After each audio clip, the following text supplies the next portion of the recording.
നമ്മുടെ പ്രതിപക്ഷ നേതാവിന്റെ പാർട്ടി ഏതാണ് എന്ന് പലപ്പോഴും സംശയം തോന്നാറുണ്ട്.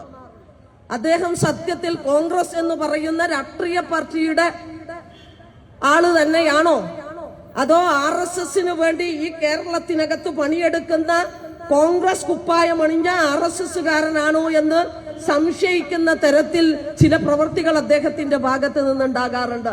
പക്ഷെ ആളുകളുടെ മുമ്പിൽ മതനിരപേക്ഷവാദിയായി ചമയാൻ ഇത്രയും മിടുക്കുള്ള ഒരു കോൺഗ്രസ്സുകാരനെ ഞങ്ങൾ ആരും കണ്ടിട്ടില്ല.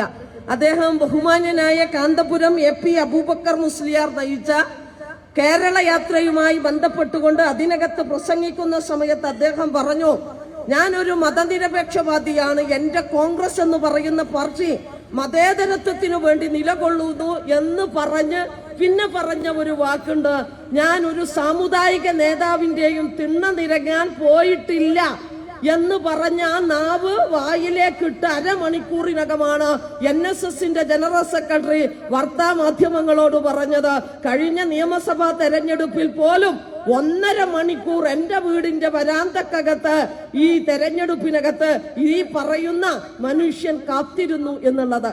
അപ്പോ കോൺഗ്രസ് എല്ലായ്പ്പോഴും RSSുമായിട്ട് ചങ്ങാത്തമാണ്. എനിക്കിപ്പോഴും ഓർമ്മയുണ്ട്, പട്ടാമ്പിക്കകത്ത് സഖാവ് EMS മത്സരിക്കുന്ന സമയത്ത് കോലീബി എന്ന് പറയുന്ന സഖ്യം കേരളത്തിനകത്ത് രൂപപ്പെട്ടതെന്നാണ്. അന്ന് EMS മത്സരിക്കുന്ന സമയത്ത് ആ മത്സരത്തിന്റെ ഭാഗമായി കോൺഗ്രസിന്റെ പൊതുയോഗങ്ങൾക്കകത്ത്, തെരഞ്ഞെടുപ്പ് റാലികൾക്കകത്ത്, കുടുംബയോഗങ്ങൾക്കകത്തൊക്കെ പങ്കെടുക്കാൻ RSSന്റെ നേതാവ് ദീൻ ദയാൽ ഉപാധ്യക്ഷനും അതേപോലെ തന്നെ കോൺഗ്രസിന്റെ നേതാക്കളും ഒരുമിച്ചിരുന്ന് ഞങ്ങൾക്കെതിരെ വലിയ പ്രചരണം സംഘടിപ്പിക്കുന്ന സമയത്തും പട്ടാമ്പിയിലെ മതനിരപേക്ഷവാദികളായ മനുഷ്യര് സഖാവ് EMSനെ 7300-ലധികം വരുന്ന വോട്ടുകൾക്ക് വിജയിപ്പിച്ച മണ്ണുകൂടിയാണ് സതീശ ഈ കേരളമെന്ന് ഇങ്ങനെയൊക്കെ പൊള്ളത്തരങ്ങൾ പറഞ്ഞു നടക്കുന്ന സമയത്ത് ഓർക്കണം. നിങ്ങൾ ആലോചിച്ചു നോക്കിയേ, ഇവരുടെ KPCCയുടെ മുൻ പ്രസിഡന്റ് ഉണ്ട്, അദ്ദേഹം പറഞ്ഞ ഒരു കാര്യമുണ്ട്, ഞാൻ ശാഖക്ക് കാവൽ നിന്നിട്ടുണ്ട്,